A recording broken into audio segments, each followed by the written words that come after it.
Hello, I'm Jeremy. That is SP3.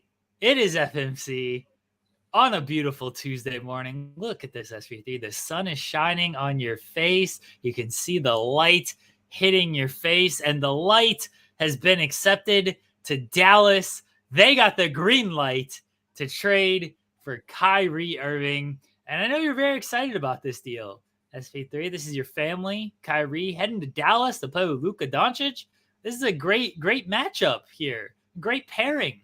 This is the 2023 version of Chris Paul and James Harden. That team had a lot of success. It's gonna be fantastic in Dallas. What's up, buddy?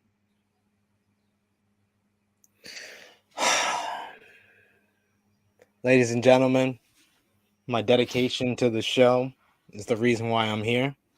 Because if I wasn't here, I'd be mourning the loss of the potential of Kyrie Irving and LeBron James teaming back up with each other. I even am rocking a Back to the Future t-shirt because I want to get into a DeLorean, pump up the flex capacitor, and go back to a time when Kyrie and LeBron was an option for my Los Angeles Lakers before Joel Asai Moonsault decided to crush my dreams because of his personal vendetta against Kyrie Irving. And I really don't know how to respond, ladies and gentlemen, because my family is going to a slave state in Dallas, Texas. Jesus. I really don't know how to respond to this. He's teaming up with white LeBron James, Luka Doncic. So I feel like they're going to be a great duo. They're going to be a great duo, one of the best backcourts in all of the NBA. But that a personal vendetta.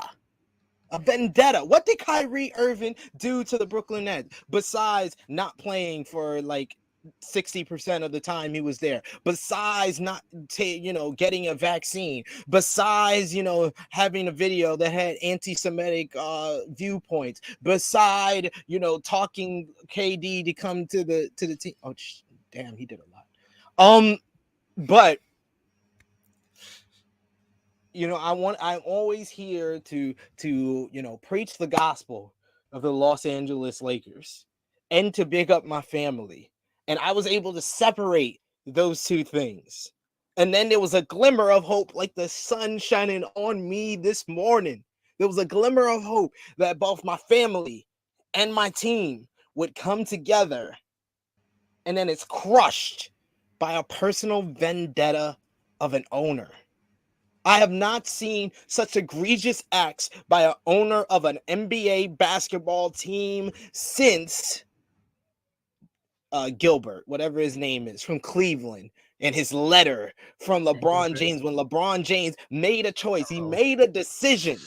I didn't agree with the decision, but the personal vendetta of that owner to write a letter and besmirch the name of LeBron James, the man that will hold the scoring record tonight. I'm calling it tonight. I'm putting it. I'm standing on the hill, and I will die on the hill tonight. He will set the scoring record, and this personal vendetta of Joe Hasai Moonsault against both Kyrie Irving and or LeBron James, because I spoke to my family, folks. I'm going to pull back the curtain. I spoke to my family, and my family was like, oh, Kyrie going to the Lakers was never the plan. It was never the plan at all. I wanted him to go to the Suns or the Clippers. I was like, you want him to go to the Clippers, who's nearly as big of a dumpster fire with the combination they put together and their low management issues, or you wanted them to go to the Phoenix Suns, and the Phoenix Suns are giving away the person that made them a winner in Chris Paul in exchange for Kyrie, who, despite being my family, doesn't always play and is not that reliable. So I was like, neither one of those options sound better than the Lakers. I'm sorry. When the and then, ladies and gentlemen, and then on top of that, we find out the information. Rob Pelinka Rob Pelinka. I had Kendrick Perkins. Kendrick Perkins, ignorant ass. Kendrick Perkins, who only has an NBA Finals championship because he was the sixth best player on the Boston Celtics in 2008. He has the audacity, the unmitigated gall to say fire Rob Pelinka because he didn't get the deal done. And then a day later, Kendrick Perkins looks as dumb as he does when he opens his mouth on ESPN when it's revealed that Rob Pelinka, after all this time, I'm going to save these picks for the right deal. He offered both first round picks unprotected and Russell Westbrook for Kyrie Irving. That deal is better than the Dallas deal. Jeremy, no, don't give me that look. Don't give me that look. Two unprotected picks.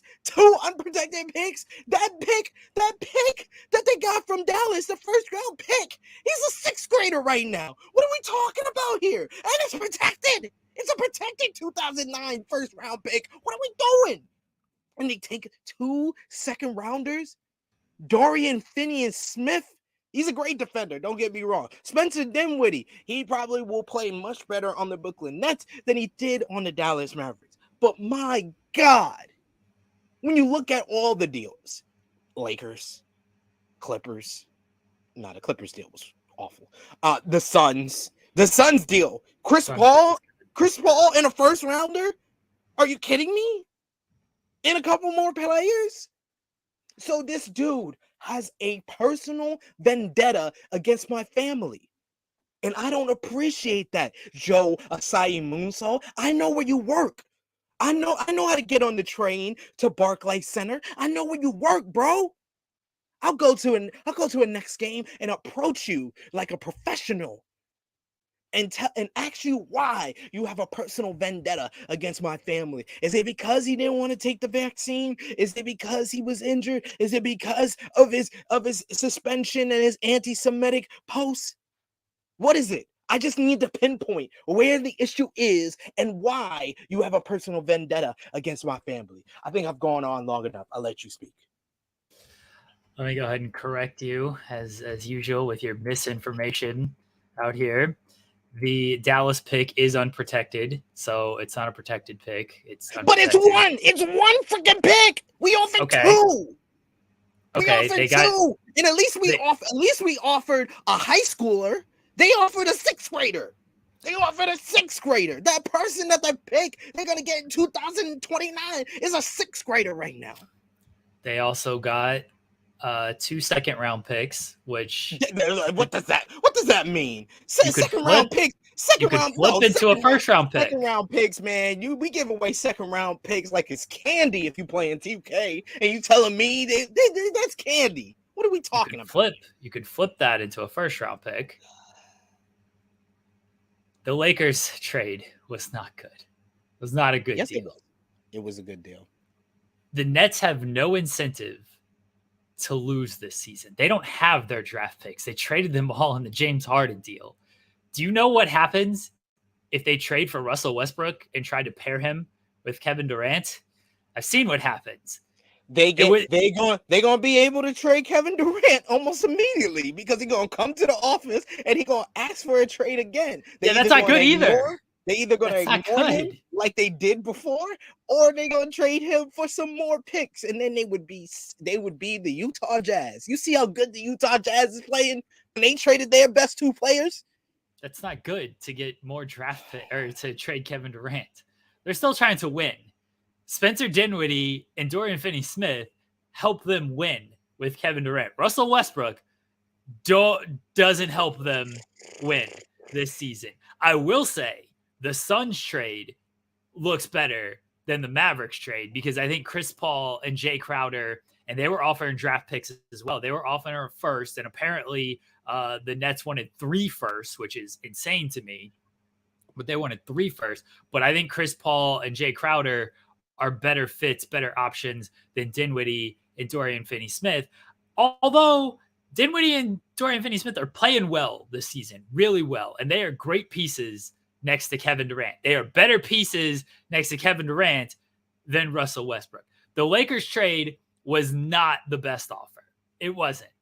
Now, does this excuse the alleged vendetta and pettiness that Joe Tsai had when it came to I'm not trading him to the Lakers? No. Like if he was hell bent, no matter what the Lakers offered, that he wasn't going to trade him to the Lakers, that's one thing. This was not the best offer for Nets, though. The Lakers offer was not the best offer. The Lakers couldn't throw in Austin Reeves. They couldn't throw in Christie. That was the report that they wanted. They needed players who could still help them win now. SP3, does Russell Westbrook help them win now? Be honest. Be honest. Be honest. Yep. Be honest. I'm honest. I'm nothing but honest. You not honest. Russell Westbrook helps a team win now. You're going to sit here and tell me on this show, after watching Russell Westbrook for 2 seasons now, not win games. He helps them win now. Because like Kyrie with LeBron James, this man, Kyrie has only won with LeBron James. No one can deny that. He went to how many NBA finals with LeBron James? And with Russell Westbrook, the only times he ever went to the NBA finals with who? Kevin Durant. Yeah, when they were both in their prime. I love Russell Westbrook. He ain't in his prime at this point. I'm over this. That's a hell of a. I mean, it's obviously photoshopped. We're not going to see Kyrie in a Lakers uniform. I am like Dr. Chris Mueller. I am just gonna do this entire show like this, ladies and gentlemen. You get to see what's in my dreams. What was in my dreams for weeks. I knew about this Kyrie trade, him wanting to be traded for weeks, and I held back. I didn't say anything because I protect my family on this show without anything else. I don't care if y'all think the Lakers trade was good or not. It was better than this Dallas trade. Kyrie has even said so. It wasn't better than the Dallas trade. Kyrie says a lot of things. I don't know how much you want to believe him when it comes to anything. The Lakers deal wasn't good. SP3. It wasn't the best offer. It was better than the Dallas deal. It wasn't though. It wasn't. It definitely was. 2 is better than 1. 2 first-round picks is better. You're looking at the draft picks. The Nets are looking at trying to win now. No, they're looking to stay reasonable now. That's all they're trying to do right now. They're looking to still stay relevant now. They're looking to still compete now. You're not competing. And I hate saying this about my guy, Russell Westbrook, who has given me many great moments in Thunder history. You're slandering Russell Westbrook. Well. Yeah. Change this picture to Russell Westbrook. I'm slandering the 2023 version of Russell Westbrook. Yes, I 100% am. Because I can be honest about where he's at, unlike you, who thinks that he can still win basketball games. Because I've seen him win basketball games this season. Kevin Durant has said can't win with these cats. Kevin Durant can't win with these cats. Kevin Durant can't win with anybody but except for Steph Curry and Klay Thompson. Matt says Dinwiddie, Cam Thomas balling too. Cam, Dorian Finney-Smith, Royce O'Neal, KD. Ben Simmons isn't good. Nick Claxton, Curry, solid grouping of players. They had one more star there in a good spot pending KD's health. Everything's pending KD's health. I mean, that's the biggest thing out there is it's all pending KD's health. And you know what? And you know what? Because he ain't my family. KD wants out too. What are we talking about? He hasn't changed his mind from the off season. You got Phil in the chat, and I respect Phil. This is the second week in a row. I gotta preface this and saying I respect Phil and I respect his opinion. Saying they're looking to salvage this with KD. They're not going to. They're not going to. He will ask for a trade again, no matter what. So to speed up that process, you might as well get Russell Westbrook. Oh, you don't speed up that process because you don't have your draft pick. That's like sending a nuke because guess what? KD got no choice. He signed for 2 more years after this season. Why do you send a nuke, though, of getting Russell Westbrook? Why do you implode your own team like that? I agree with Phil. You at least try to get players around Durant that can help him win. Kevin Durant just wants to play basketball. He's a little fuck Kevin Durant. But at least you know he's going to show up and play basketball when he's out there. And if you surround him with guys that he can enjoy playing with, which Russell Westbrook, it didn't seem like they got along well in OKC. It didn't seem like he enjoyed play with all the time, even though Westbrook absence makes the heart grow fonder. This is why Kyrie wanted to go to the Lakers. He was the person that demanded to get out of Cleveland, and then he realized because he said, "Oh, I want to be a leader, so I'm going to leave Cleveland and send me to Boston." And Gilbert, because Kyrie helped Gilbert win the championship with Cleveland, he said, "Where do you want to go?" And he said, "Boston. They got the young players. I could be a leader over there." And then he goes there. He says, "I'm going to teach these guys how to win." And what happened? It didn't work. It didn't work, and he realized that being the leader was too much work. So you know what? He said, "I'm going to team up with the number one." And he convinced KD in his final season with the Golden State Warriors to sign with the Brooklyn Nets. Why? Because they got 2 max contracts. We can go there, and we can make the Nets relevant. And what happened? What happened? How many seasons? One freaking playoff series win? Are you freaking kidding me? This is the worst. Wasn't even part of. Oh my God, the worst dynamic duo results that we have ever seen in NBA history. Yes, I will even say it's worse than Kawhi and Paul George. Even though I think in retrospect, we're going to say Kawhi and Paul George is on the same level as them, except they won two playoff seasons. And so, but anyway, it was a mistake by the Nets. The Nets they can't salvage anything. This whole thing has imploded. How did you have Kyrie, James Harden, and Kevin Durant? How? Because Kyrie. All three of them freaking asked for a trade. Jesus Christ, we don't know. They're gonna do a 30 for 30. Or like that was the only thing Kendrick Perkins has said in the past week that made sense, is that this whole thing with the Knicks is gonna be a 30 for 30, and we're gonna find out the real deal. What is going on in Brooklyn?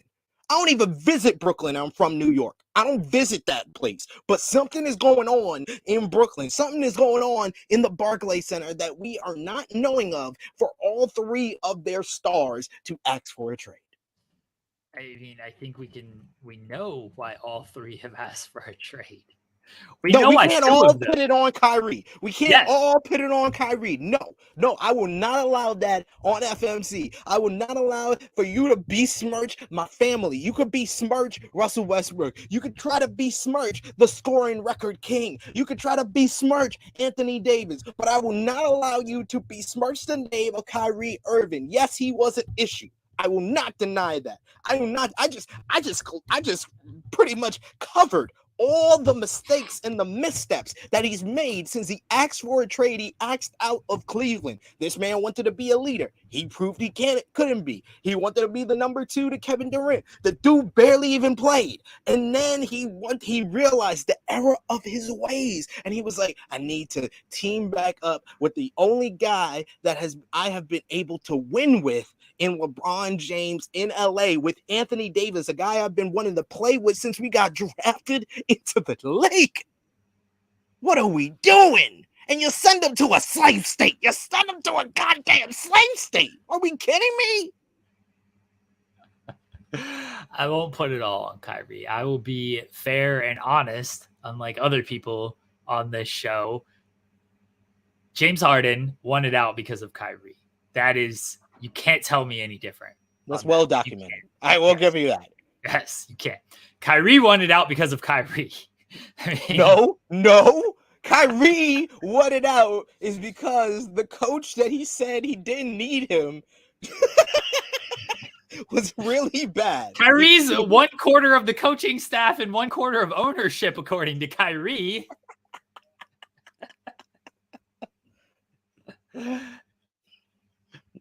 Kyrie won it out because of Kyrie. Durant, I actually don't put that on Kyrie. I don't know what Durant wanted. I truly don't. I don't think him and Nash got along. He got Nash out. Jacques Vaughn came in. Things were going well this season when Durant was healthy. They were going really well.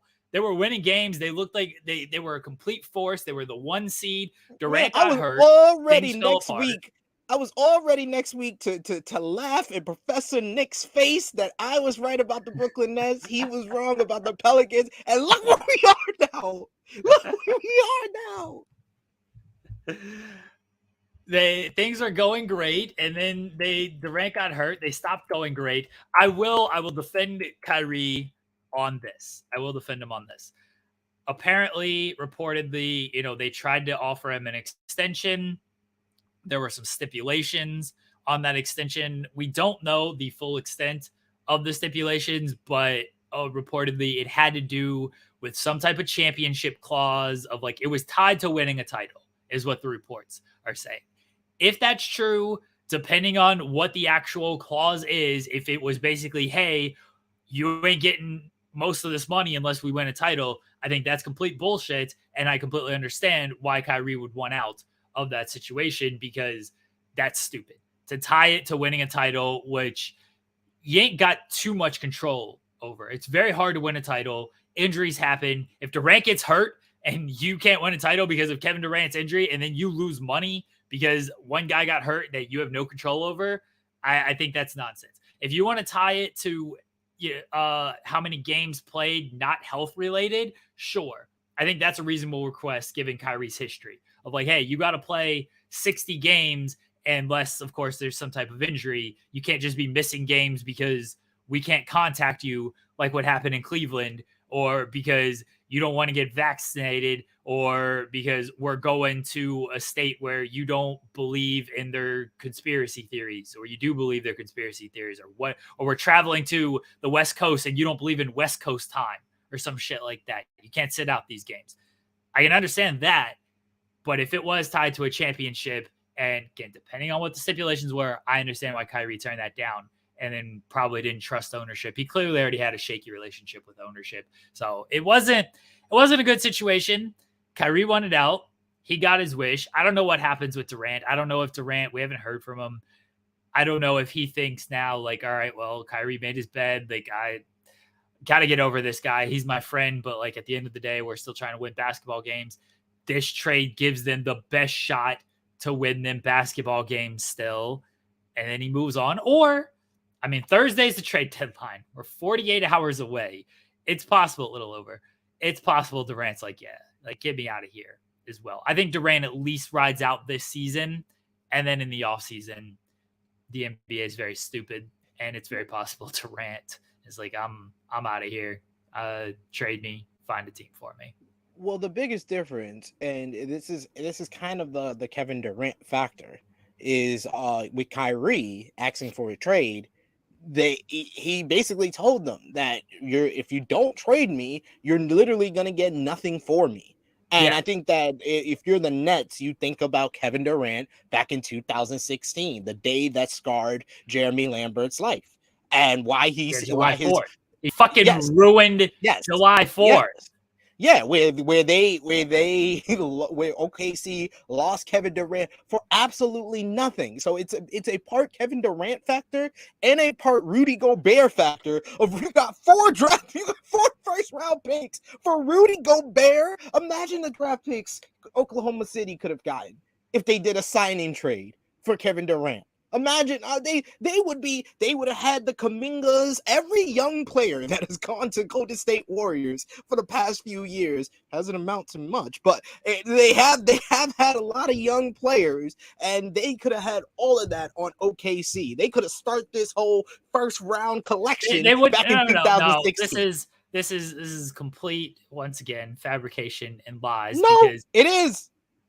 You telling me if they didn't sign, they could not work a sign and trade like this. Like they could not work any type of sign and trade like this with Golden State. They couldn't have gotten all. No. I'm not saying with Golden State, but I'm saying any team they would have got draft picks for Kevin Durant. If Rudy Gobert got 4 first rounders, how many first rounders you gonna get for Kevin Durant back in 2016? But they why would they trade? Why they didn't have any assurances that Durant was leaving in 2016. He made it seem like, oh, he's going to weigh his decisions. They were still good in 2016. He didn't give them an ultimatum like Kyrie did. I knew in January of 2016 Kevin Durant was All right, leaving. well, you should have told somebody. You should have told Sam Presti, not me, 5 years later. We didn't know each other. I didn't have this podcast then. I would have been the person to tell him in January 2016, you should probably think about trading this man because I don't think he's staying in the offseason. There were plenty of rumors that he could leave and things like that, but there were no assurances. They had a good team that year. They were up 3-1 that year. They should have won that year, except Klay Thompson, much like he did last night against the Thunder, he can't be stopped. This man just shoots from anywhere he wants and the ball goes in. I don't get it. I'm sick of this guy. Sick of him. Like his dad, though. His dad's very nice. Clay, you're awesome. You're incredible. Thank you for all the great memories. I wish you were the owner of the Brooklyn Nets, because maybe you would have been a little bit more fair and not hold personal vendettas against players. Sick of this man, Klay Thompson. And probably would have chose the best option, the best trade for your team instead of just being petty against Kyrie. But let's I'll turn my camera on here. Sun is still shining on me, but I'll turn the camera on here and I'll say, Dallas is, if they can develop chemistry, this is the trade that we've been talking about for Dallas. We've been saying that Dallas, it was 1-on-5. Now he has a player that, he has to kind of give the ball up to, because Kyrie is most effective with the ball in his hand. So it's going to be, can Luka Doncic develop his game and work, off the ball and maybe get into the lane or post up a little bit. I don't think so either. Luka already does post up. This is going to be Chris Paul and James Harden all over again with worse defense, because Chris Paul was still a serviceable enough defender in those days, and they just had better defensive players overall with Capella protecting the rim, PJ Tucker. Like, they just had better defensive players. This team right now on Dallas, especially, they literally just traded their best defensive player. Their defense wasn't good in the first place. Christian Wood ain't defending nobody. Nope. Kyrie and Luka, he's an offensive player. Reggie Bullock, like, these guys ain't, Tim Hardaway Jr., nobody on this team defending anything. So their defense is going to be terrible. Offensively, they're going to slow the game down. A lot of ISO ball. Luka, one of the best ISO players in the league. Kyrie, one of the best ISO players in the league. That's what's going to happen. Nobody's going to move off the ball. Kyrie ain't setting screens, cutting, relocating. Luka ain't doing that shit either. But they're still going to win games because they have two really talented players and a system, again, much like that Rockets system, that you're going to win because, look, isolation ball can work especially regular season. When you have great isolation players like this, it's going to work. They're going to win games. What's going to happen off the court, like with Kyrie and Luka? No idea. No idea how Luka, this is my biggest question. We haven't seen Luka with a star of this magnitude. They traded for Porzingis, and that didn't work. Luka and Porzingis didn't exactly get along. It didn't seem like, never really developed any type of chemistry. Porzingis wasn't happy with the amount of touches. He wanted a little bit more. And so it didn't work. Kyrie comes in. He's an even bigger star with an even bigger self-inflation than Kristaps Porzingis. You can say ego. It's all right. I won't take that as slander. He does have an ego. Even bigger off-court theories than Kristaps Porzingis and ways of thinking than Kristaps Porzingis. I don't know how this is going to work with Luka. And, maybe this is why the Brooklyn also liked the Mavericks deal, because it's like, hey, by 2029, Luka's going to be out. He's going to be out for years by this point. They ain't going to have nothing. This draft pick is going to be great. Matt Payne says, and I agree with this, personally, I think the Mavs should have paid Brunson a deal. They'd be better off in the long haul, and Kyrie would be elsewhere today besides the Lakers. That is 100% true. You pay Brunson, then you don't have to give up Dinwiddie. You still have Dinwiddie. You still have Dorian Finney-Smith. You still have your draft pick. And Brunson, is he as good, by NBA Twitter terms, than Kyrie? No. Is he more this reliable? Season he has been. He's been good. Is he more reliable than Kyrie? 100%. Did he seem to fit well, like the organization, everything? 100%. You pay Jalen Brunson, you save a lot of headaches here. But instead, they lost Brunson because they didn't pay him, and now they've lost good complementary pieces to get Kyrie. We'll see how it works. Kyrie's first game is reportedly on Wednesday against Utah, I'm pretty sure. Should be fun. I'm looking forward to it. I know Luka's not playing in that game. He's still out. But I'm looking forward to seeing how this Kyrie and Luka pairing works. I will say in the West this season, I told you I only believe in the Nuggets. That's still true. The Kings still have their issues. The Warriors, Steph is hurt. Again, he's going to be out for a few weeks now. The LA teams are the LA teams. Probably like 6-8 weeks. So yeah, that's a big blow, man. Warriors have been slipping out into like play-in contention. So that is like the worst news they could have possibly gotten at the worst time. The Grizzlies seem like there's some turmoil inside. That Ja Morant report wasn't good. That was not good at all. So seems like there's some issues there. Again, the Nuggets are the only stable team, and they could get better at the trade deadline because Bones Highland is a nice piece if some team wants to go after and get him and think that they can use him as not really a reclamation project, but just give him a bigger role than he wants that he's not getting in Denver because he has his flaws. And for a team that's trying to win now, those flaws stand out even more. So Denver could certainly add a good veteran piece that makes them better going into the playoffs. Denver's the only team I trust in the West right now. Everybody else, I don't trust none of them. I don't trust a single one of these teams. And look, you got Luka, who's going to be the best player on the court every single night outside, unless they're playing the Bucks, because I think Giannis is about the only player better than Luka, maybe Jokic. And now you got Kyrie. Just Giannis. That's fine. I don't disagree. Giannis is still on another level. Luka and Jokic is a fun debate though. You got the best player on the court every night, especially in the West, and then you have Kyrie, who he gets buckets, right? Buckets. Phil says the Clippers have won 8 of their last 10. Well, the Clippers have turned around. They've been a lot better. The Knicks game, they should have lost, honestly. If the Knicks just didn't completely nix that game, then they lose that game. They just nixed that game, and then they beat the Nets yesterday, which ain't saying much at all.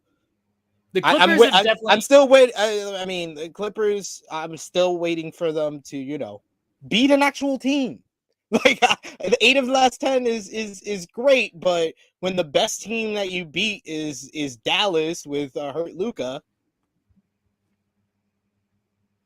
They actually play Dallas. I thought Dallas played Utah tomorrow. Dallas actually plays the Clippers tomorrow, and then they got the Bucks. So they got certainly the Bucks is a tough game. Dallas with Kyrie. If they win one of those, that's great, and then we could talk about their being on the winning side. But they played the Bucks tough. They did lose to the Bucks, but they played them tough. Clippers are playing well. I'm not going to knock the Clippers. They're playing well. The teams they have beaten at San Antonio, Dallas without Luka, the Lakers, that's a terrible win. San Antonio again, Atlanta. Agreed. Lost people to the have Cavs. A personal vendetta against the Los Angeles Lakers. I agree. I mean, they are the best team in LA right now. That's factual. SP3 can't even argue that. That ain't saying much. That ain't saying much. Best team in LA until the playoffs start, and then they choke again. I'm not sold completely on the Clippers. I think they might have a move in them as well. They got They got a nice team. I like their team on paper. And then they offered up a trade for Kyrie, so they're in the market to get a player. So, they should have. They should have sent him to the Clippers and just watched that thing just completely blow up. Oh man, if y'all went to an even angrier rant this morning, that would have been better. Would have been great. Oh man, that would have been. Shoot. Loved it. Man, I would have ran. We should have had this show when Paul George chose to go to the Clippers. Man, oh man. I would have been fine with it, honestly, because of the haul we got. Are you kidding me? No. I'm not talking about you. I'm talking about me. Okay. Because my team was involved. He honey dicked the fucking Lakers for like 2-3 years. We got the NBA trade deadline on Thursday. what are we thinking here?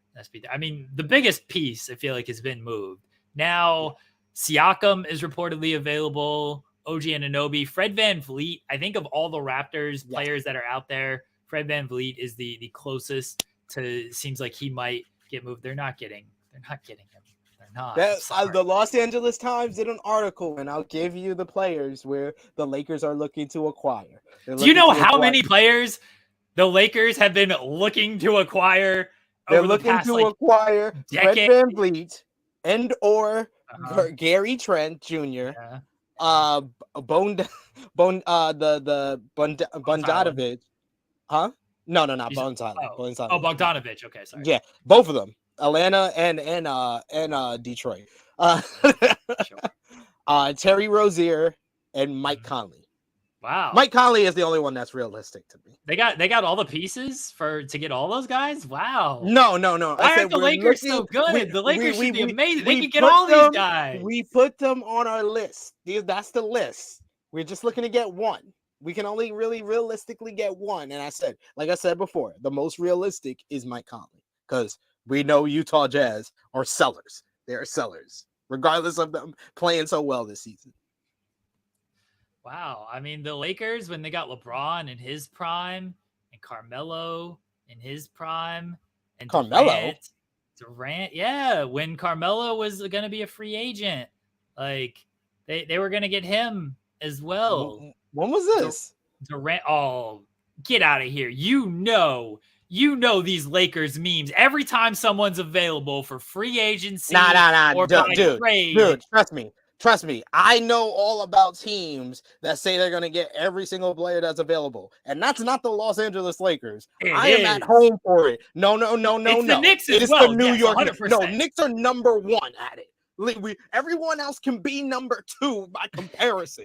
Like, literally, the Knicks have literally said they are going to get every player. I'm not even a Knicks fan, and I got honey-dicked in believing that KD and Kyrie were going to come to the Knicks when they were free agents, until my nephew tried to tell me that, no, Kyrie talked to KD a long time ago. They're going to Brooklyn. He told me this before the summer of 2019. He tried to tell me this, and I was like, nah, everybody's saying it's going to the Knicks. I got honey-dicked, too. The Lakers were 100% in on all of these guys and linked to all of these guys. Why would we want Carmelo Anthony? When he was in his prime, everybody wanted Carmelo back in Anthony. 2011? Back in 2011? Yes. No, we did not. What are we talking? We were just coming off a championship. What are you talking about? They still wanted him. No, we didn't. Show me the proof. Give me the receipt. Hold on. I will. 2011. See, NBA you got Phil saying LeBron is Mr. Waiver Wire. We're not even talking about when LeBron was on the Lakers. You see how much he was a hater? You're a hater. That's a next level hater. We just said 2011. LeBron was nowhere near the Los Angeles Lakers in 2011. That's just being a hater. NBA trade rumors 2011. Carmelo Anthony to the LA Lakers. This is when he was going to get traded to from the Nuggets. He was a future Laker. That was not in any of the LA papers. It was online. If it's on the internet. Oh, nah. That's online. That's like saying every fantasy book we see in wrestling is true. All these people were linked. Has some validation to it. Come on, stop it. They were linked. Stop it. They're always linked. This is hold on. ESPN. You're gonna say ESPN's lying? The Lakers and Nuggets. They lie a lot. Lakers and Nuggets Kendrick Perkins working there. The Lakers and Nuggets have had preliminary discussions about a blockbuster trade that would send Carmelo Anthony to the Los Angeles Lakers. According to league sources, the Lakers package would be built around Andrew Bynum. Preliminary talks. That is actually. But they were linked. They were linked, SP3. But that actually means there's some validation behind it. Yes. You are talking like it's like the Knicks who have said they're going to get Chris Webber. They said they were going to get Tracy McGrady. They said they were going to get Vince Carter. They said they were going to get Kobe Bryant. They said they were going to get LeBron James. Like, literally, and there was no ESPN saying preliminary talks that you could go back to any of those people. There was literally the New York City papers, writers that are paid to have some credibility and a reputation that actually people care about, that actually put this idea into Knicks fans' heads I've lived through it for the past 30 freaking years since I could start reading. Are we kidding me? It's worse that they were actually linked to Carmelo and the Knicks got Carmelo. The Knicks actually... It's not worse. Were able to get him. We offered Andrew Bynum. Kobe wanted Carmelo. Kobe wanted him. Kobe wanted Chris Paul too, and the league literally changed rules on us to make sure that didn't happen. That was the joke for Laker fans, is whoever Kobe wanted, the NBA would find a way to keep away from them. That's how it works. So yes, I was wrong. The Lakers did have preliminary talks for Carmelo Anthony, but that is a lot more validation than any of the players that the Knicks have said they were going to get over the past 30 years. Knicks fans 100% do believe they're just getting everybody who's trade rumored or free agent target. Lakers fans feel the same way. They're definitely. As of late. I would say since LeBron got there. Oh yeah, yes. Since LeBron wants everybody. LeBron, because that's just LeBron. LeBron is the GM, and every team that he goes to, the fandom becomes like very delusional and thinks that, oh, we're gonna get this player, we're gonna get that. Everybody wants to play with LeBron. Yeah. I will never deny that at all. Do you think Westbrook gets traded? No. I honestly, I was not upset about the Kyrie trade. Like I had my friends who used to be Laker fans. Yeah, I'm calling you out, Jimmy Macaram, if you ever watch this. Used to be Laker fans who like hit me up like, oh, my condolences. It must be tough being a Laker fan right now. I was like, I'm not really that upset. I was like, I already talked to my nephew at that point. He said Kyrie wasn't happy about being traded to Dallas, and two, it was like, were we going to give up Russell Westbrook and like totally take away from our cap flexibility and then try to re-sign Kyrie to a max deal in the offseason? But Phil, you were talking about it when we were talking about 2011. He wasn't on the Lakers in 2011. That's why I said, Phil, you being a hater. You being a hater because you were talking about talking now. He was just talking to talk about how he hates LeBron. We get it. Yeah, we get it, Phil. You hate LeBron. We get it. He had the tweet the other day about LeBron like winning and stuff, and he just posted the Lakers record of like 24-27 winning. Is LeBron they play OKC tonight? You think LeBron breaks the record tonight?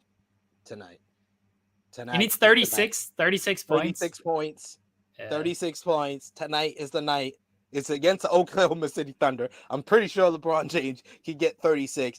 And I said it. Yeah, no Lou Dort. Let's be clear. No Lou Dort for the Thunder. Exactly. No defensive stop for Lou Dort. So tonight is the night, ladies and gentlemen, that he gets the scoring title, and you know what he's gonna do for the point to finally eclipse him? Win. He's gonna get it with the sky hook. He's gonna win. I don't know if it happens tonight. I think it happens in the Milwaukee game, unless like they desperately need his scoring regardless because they can't win games without it. I don't know if he gets 36 tonight. Thunder on a back-to-back and just gave up like 3 million points to the Warriors last night, though. So not feeling great about the Thunder's chances in this game. Got a lot of faith in the best player in OKC Thunder history, Russell Westbrook, to win them another game tonight, though. I do think that is always possible. Nobody takes over a game for the Thunder like Russell Westbrook, so very possible he leads them to victory tonight. Russell Westbrook, triple-double tonight against his old team. I agree. Triple-double for Russell Westbrook, 10, 10, and 10, and LeBron drops. The Thunder 36. don't lose when Russell Westbrook gets a triple-double, so. Yeah, because I saw him lose plenty of times when he got a triple-double. That was the MVP season. That was the thing. It's like, well, it helps them win. So when he gets a triple double, like they win all of these games. Thunder don't lose when Russell Westbrook gets a triple double. I think Russell Westbrook can help lead the Thunder to victory tonight. I have no doubt in my guy Russ. Never let me down. Will you stop? That is so disrespectful. So you slandering Russell Westbrook after you said, I'm not. I'm praising him. He's giving me so much, as the old Kobe said, and then you slander him like this. I'm praising him. He's gonna help the other team get the win. even though he is my family, but I've heard a lot of people say that's what's gonna happen with the Dallas Mavericks. And I did just look up the stats for Dallas as well. Do you know they are only 0.5? They are only 0.5. They score 0.5 more points than they give up. They average 112.5 points per game, and they give up 112 points per game. I feel like that both of those numbers are going to go up, but it's still going to remain. The differential is going to remain about the same at about 0.5. That defense has got a lot worse with this trade. A couple of people ask. Matt asked next star who wants out, Dame, Beal, someone else. Beal just resigned, and Dame, bless that man. Like he seems content on just like, I'm here, I'm in Portland. Let's go. I'm gonna launch shots from the logo. Did you see that shot against the Bucks? Yeah. Oh my God. Dame with an amazing 3 to cut the lead to 15. He cut it to 12, ladies and gentlemen. Don't misinformation here. Sorry. You said it. No misinformation here. He cut it down to 12. Sorry. Yeah. Look, man, I don't know if Dame ever wants out. I think he wants like Portland to continue to try to do something. They tried, man. They moved McCollum. They tried to go with Anthony Simons and Jeremy Grant, which I still think was a good pickup. But then Nurkic was completely cooked, and they had no bench. And I don't know what they do in Portland. That's not like so well that first like 2 weeks of the season. Oh yeah, remember that? Yeah. Remember that when they were at the top of the West? Great times. Great times. The first 10 games of the season, they was playing so good. Yeah, I don't know what you do in Portland because it's not like a super attractive destination for free agents or anything. And can they make trades? Yes. Will they pull the trigger on trades? Don't know. Bradley Beal just seems fine with like getting bags and playing in Washington. Like more power to him if that's what he wants. That team's a mess as well, though. That team's an absolute disaster. Well, they're in a play-in. They're in a play-in position. So I don't know if that's good. This is why like I'm good with like the Thunder and where they're at, because not like if you're not gonna make the play-in, just miss, get a better draft pick, because you're not gonna especially if you are a team in the East. The West, I can at least like see the incentive of making the play-in because the West is very wide open. If you're a team in the East, you're just delaying your vacation by a week by playing the Bucks or the Celtics in the first round. That's all you're doing. Yeah. So just don't make the play. Get the better draft pick, because that's all it is. A famous quote, not famous in hockey circles of that's why I'll let you continue, but that's why I want the Lakers. If we can make a deal that will get us into the playoff position, it needs to be the 7th or 6th seed, because I feel like if you're in that 7-6 seed, you have a chance to have an upset. If you're in that 8th seed, you're going to lose to the Nuggets in the first round. Because like we said, they're the only team that seems credible in the West.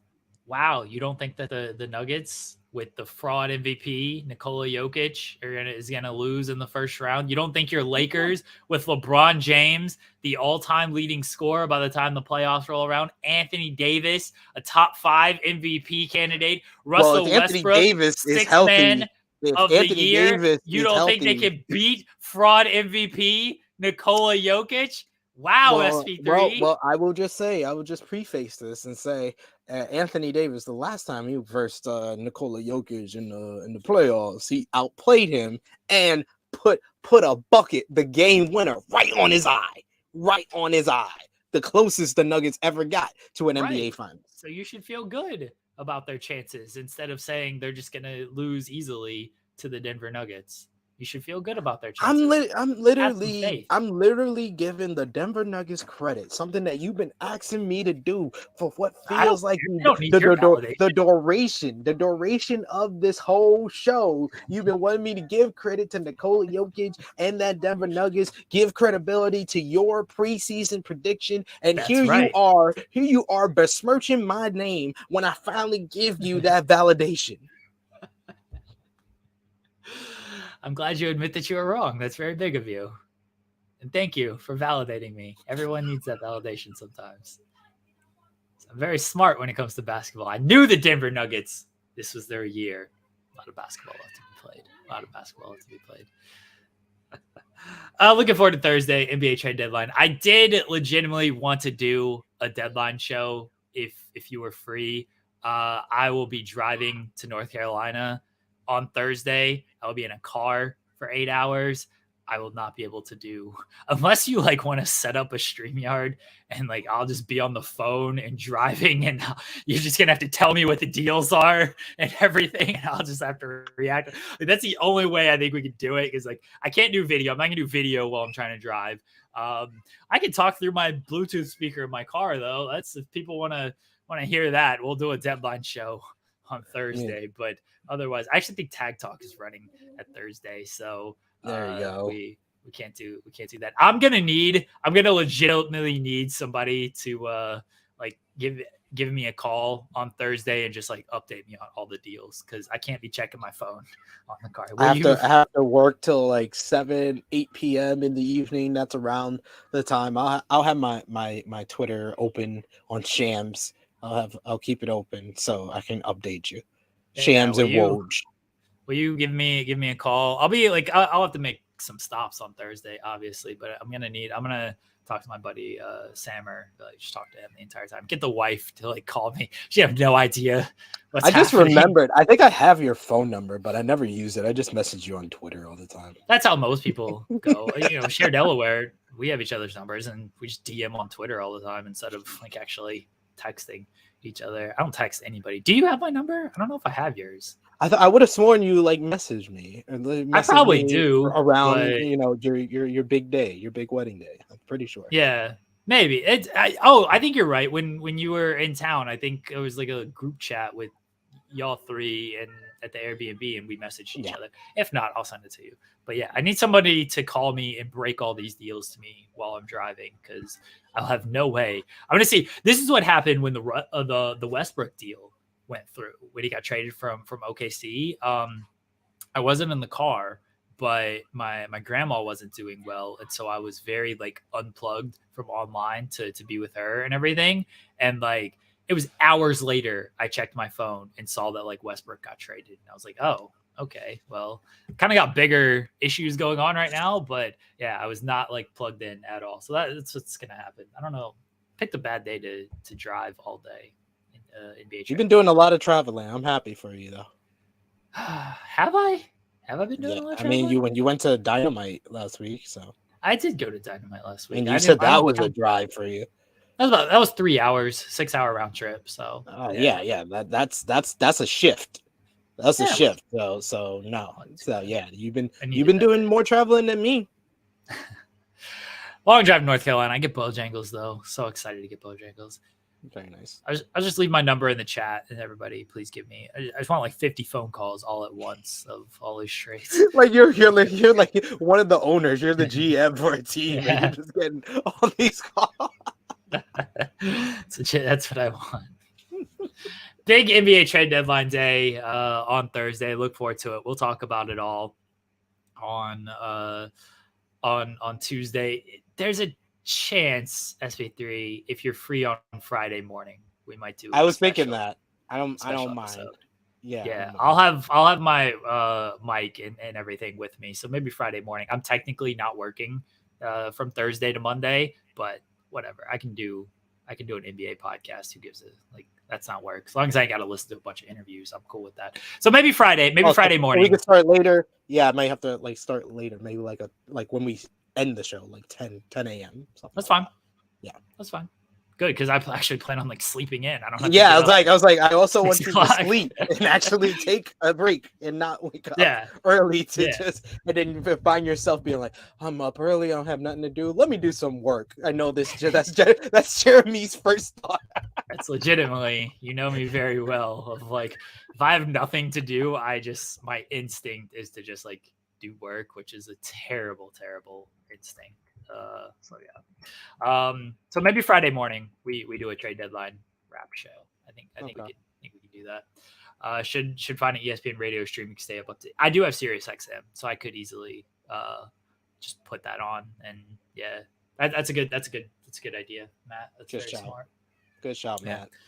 If I'm out on the phone talking to Sammer will tell me all the deals that go down. All right, I've sent the link to our pal Share Delaware. We have a brutal Oh my God. injury from the challenge to talk about. Oof, that one was rough. We'll get to it here in a second. Anything else in the world of reality television, SP3? What have I watched with reality television? They just started a new season of 90 Day the Other Way. When they go to the different countries, and my daughter is here to say hi. But yeah, 90 Day the Other Way is what I've been watching as of late. You want to say hi? They have to actually see you wave. There you go. There you go. This is the future of FMC here. When Harlem gets where she can talk and talk about the Lakers, right? You're a Laker girl. You're a future Laker girl. Tell them. I can't. Why do you do that to her? That's so mean. It's so mean. She's gonna be either an LA Spark or a Laker girl. That's fair, but like she shouldn't have to root for that team. It's hereditary. Get your money from those teams, but like you don't have to like root for them. It's hereditary. Yep, it's genetics. Lakers genetics. That's how genetics work. To root for the team that your parents root for.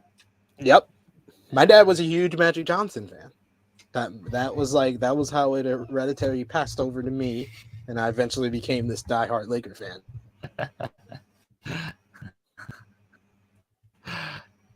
So how is 90 Day Fiance the Other Way going?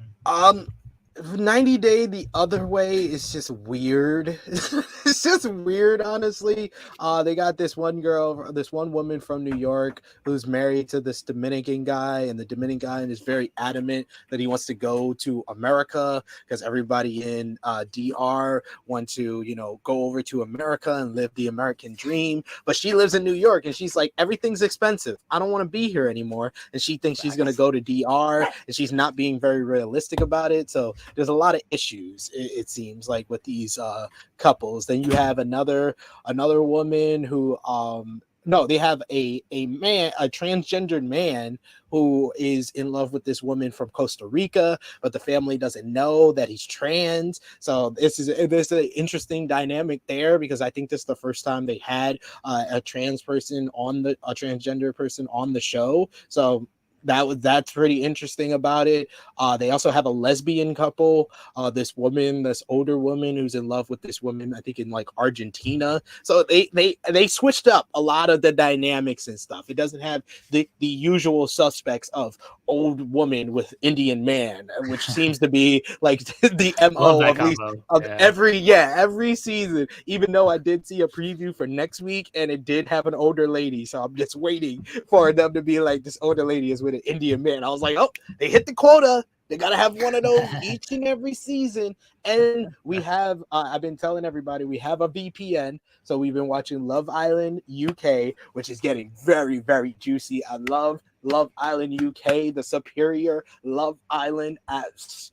So good. So this season is so good. They got this drama queen named Olivia who always takes things personally. She was beefing with this other woman, Zara, because Zara took her man that she was coupled up with, and then that same guy basically was like kind of dangling both Olivia and Zara, and then this new girl Ellie came in and he took her to the terrace and made out with her.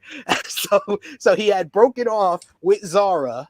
And then he had told Olivia, you know, I think we can try again. We still have unfinished business. And then all the while he did that with Ellie. And then all the guys, you know, usually with Love Island, you're supposed to tell the guys what's going on. You might not tell the ladies what you do in the sneaky stuff, but you tell the guys. But he lied to the guys. He lied to them. He was like, no, I ain't do nothing on the terrace. Everybody know you go to the terrace to do some scandalous stuff. That's the MO of Love Island UK. So eventually Ellie tells Will the farmer, who is the long lost love of our good friend Cher Delaware, Will the farmer, because he's being fooled by Australian Jessie, who everybody knows is not really with him. She's only with Will the farmer because Will the farmer is the star of the show. She's trying to get ahead and win the season, and she's fooling this young man.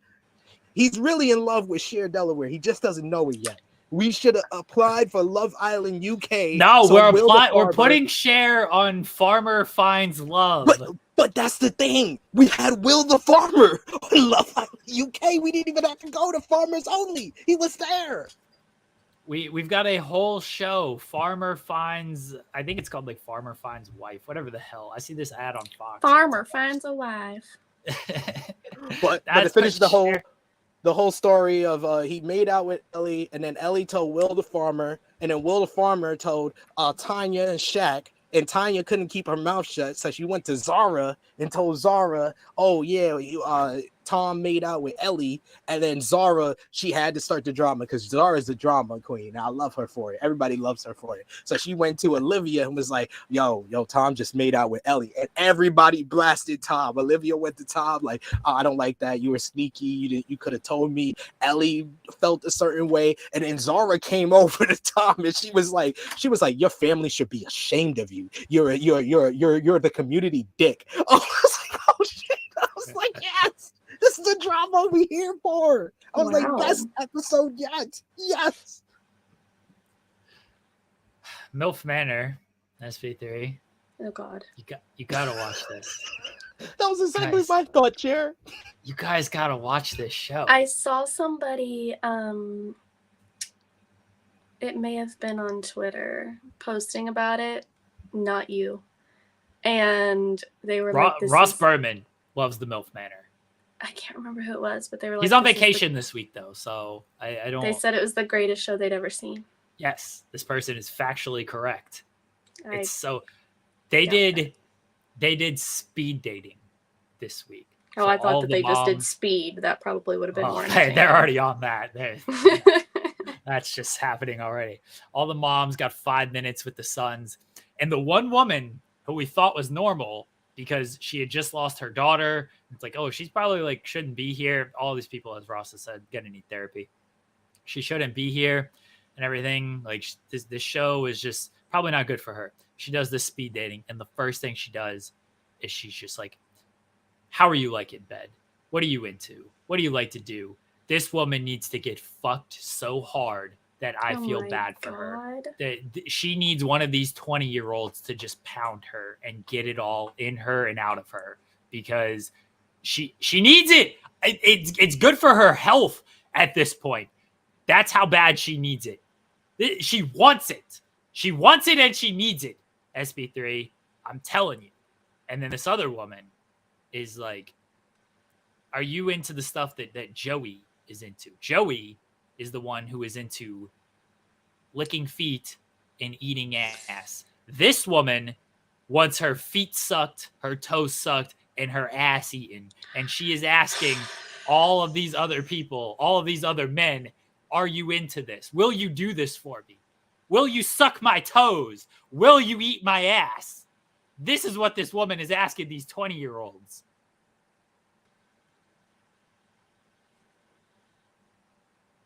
I don't have anything to add to that because there has never been a time in a single day in my prehistoric life. A girl told me I was prehistoric on Twitter yesterday. Apparently your 20s is very old now. There's never been a time where I was like, oh my God, you know what I need? My toes sucked. Like, just don't even touch my feet ever. No, I can't. Would you suck toes, SP3? Respectfully, no. I thought he was gonna say no comment.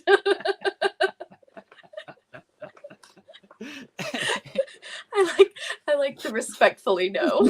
Not just no, respectfully no. I won't ask either of you about the ass eating. I feel that's a little too personal.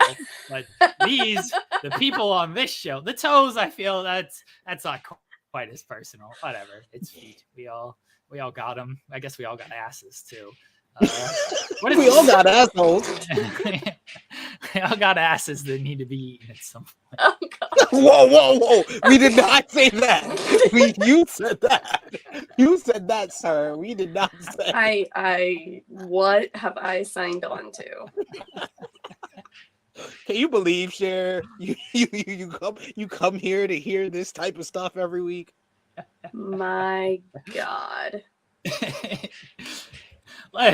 leave a 1 in the chat if you're into toes. Yes, leave the 1. No, leave a 1, 2, 3, 4, or 5 of how many toes you would. Are you the ones? Is this Are you the ones? Are you the big ones? God bless. I mean, and I guess there's people that like I'm not gonna kink shame. If feet are your thing, you go for it.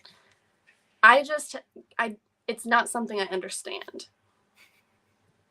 It's just not it. I will fully admit, despite my over-the-top exuberance for this show and my over-the-top exuberance on this show, I don't quite get it either. You know, not for me, but you know, different as Kai says, different strokes for different folks. Yeah, we don't shame over here. Yeah, that's what you like. Hey, more power to you. I mean, I guess if you have manicured feet, pedicured feet, it's not as bad.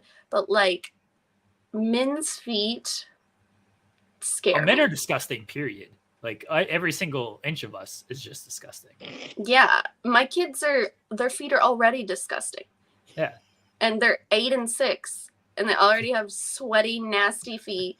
I can wear the same size shoes as my 8-year-old, so he's got freaking. That I call him Andre the Giant for a reason. Like, he is huge. You two have met him. He is a very tall boy.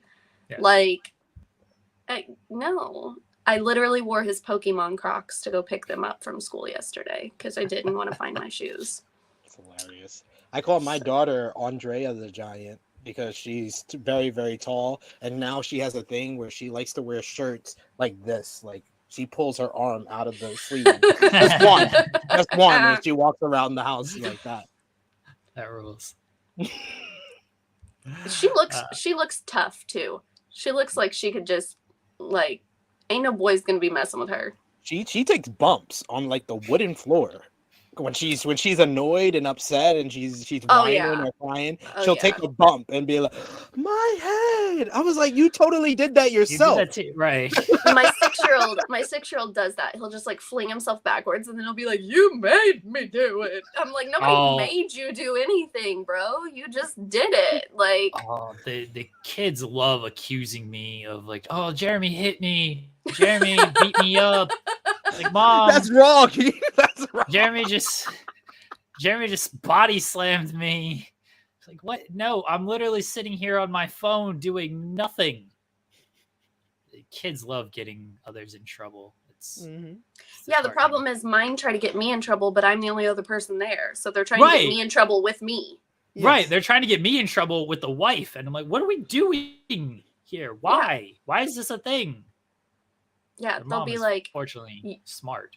Yeah, they'll be like, "You made me." I'm like, I was literally sitting here just watching you fling yourself into the floor. Nothing about that was me making you.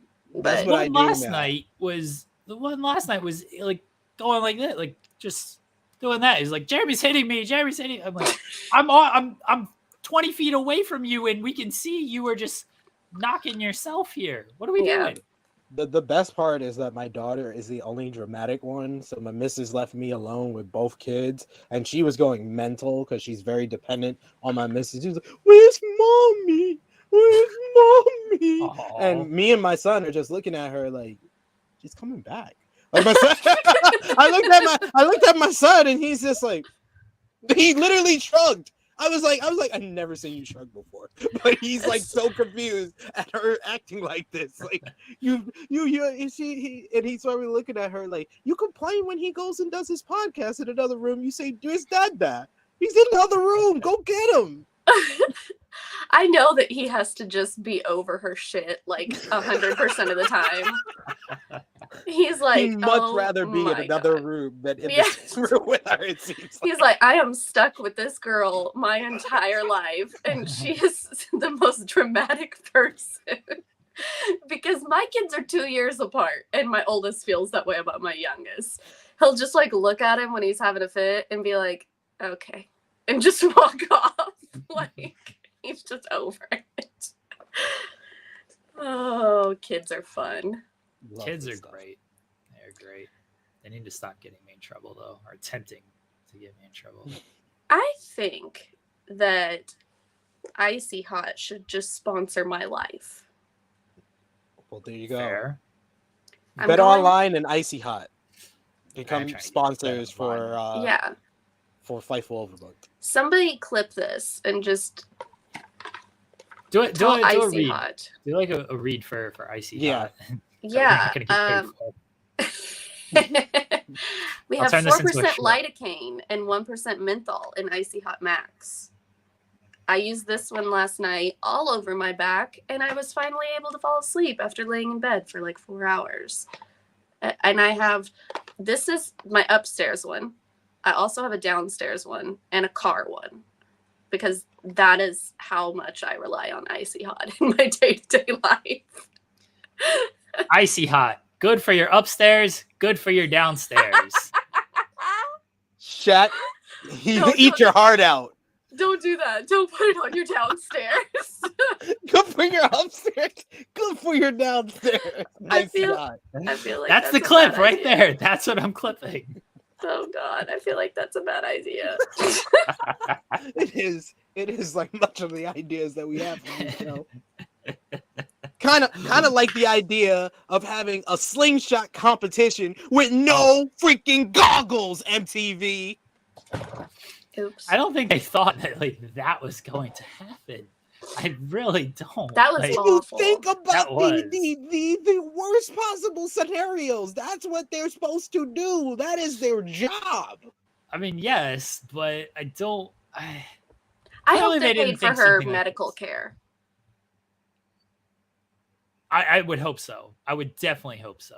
Because what was it? I sent that to you guys. She said she broke like 2 bones in her face or something. It looked so. SP3 messages. When you like Thursday or something. Like you messaged it was Thursday or Friday.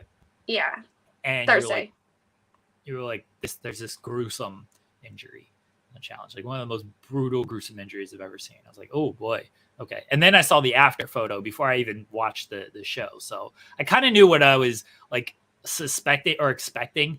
I think it's better. I think it's better if you go in expecting it than being shocked like I was. Because I honestly couldn't finish that episode. I had to wait. I saw people post that she'd got hurt, and I was like, "Oh, it won't be that bad." Like we've seen people get hurt on the show, and then I saw that picture. 5 bones. She broke 5 bones in her face. That's awful. Like, oh, the pain. Oh my God. When I see the photo, I had in my mind of like how I thought it was going to happen. I figure like she fell on something. Like I don't know what I was expecting. But and then they had the finger, like she had the finger injury early on, and that didn't look great either. But I thought she she fell on something, or like she smacked her face on something. That's kind of what I was like envisioning in my mind when this happened. So you pull the slingshot back and like it launches directly, bam, right there, immediate gushing. Like she holds her face and like you see the blood on the ground, then you see the blood like coming through her hands and everything, which was all the visual of this was not good. Just immediately gushing. I'm like, oh, fuck, that looks terrible. You saw her split open on contact. Yeah. On contact, Yeah. once the ball moves, you see the blood start to trickle as soon as it hit her. That's why I was like, one to the left, one to the right. She's blind. Do you have them wear goggles? They should have worn goggles. They should have. I would like They to didn't, share that I will and- be getting the last signature on my Uno deck in about 3 Nice. weeks. Nice. Because, of course, I'm waiting on Woods. So Horacio and Olivia are now out, which very unfortunate end to like the run they were Yeah. having, because I think they could have they were won, doing well in the honestly. final. They were doing well in the final. They've been great all season, and like to have it to end like this, Horacio was very upset, as you would imagine. He's like, "I'll do double the work. Like I'll do everything. Like just please let me stay." And obviously, if your partner can't continue, you're tied. It's ride or dies, and so he can't continue. It's like even though the chat had them, and I would never root for the chat to win this, but like I was rooting for them just as the ride or die. Honestly, they became my favorite team Yeah. by this point. Just everything they had gone through and battled through to make it this far, and the way how they were doing and everything, I was like, they have a good story here. Like this would be a tremendous rookie season story, and They need to bring them back on another season. Absolutely. Too. I will be so mad if they don't. They will have to. Yeah, they 100% have to, unless Bananas and Olivia have some type of like fallout and Bananas gets her banned or something.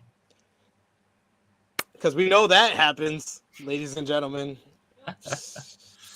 But yeah, it's honestly at this point, it's like, do we really have to go 2 more episodes? Because it's down to 2 teams. There's 3 teams left, but it's really down to 2 teams. Because Olivia had her finger split open, still was continuing. If it wasn't for them medically DQing her after the nose, I think after they cleaned her up, she still would have wanted to continue on with the final. You had Horacio want to do double work, which made sense because they let Devin drink all the fish juice on his own because Tori is a vegan or something like that. Even though Nehemiah had to eat all that gross stuff in All Stars 3, so that didn't make too much sense. That's a good way to get out of it. Like, what if they didn't have partners to do that stuff? If you were just in a single competition, be like, no, I can't do this. Like, I'm a vegan. You can't force me to do this. This is against my veganism rights.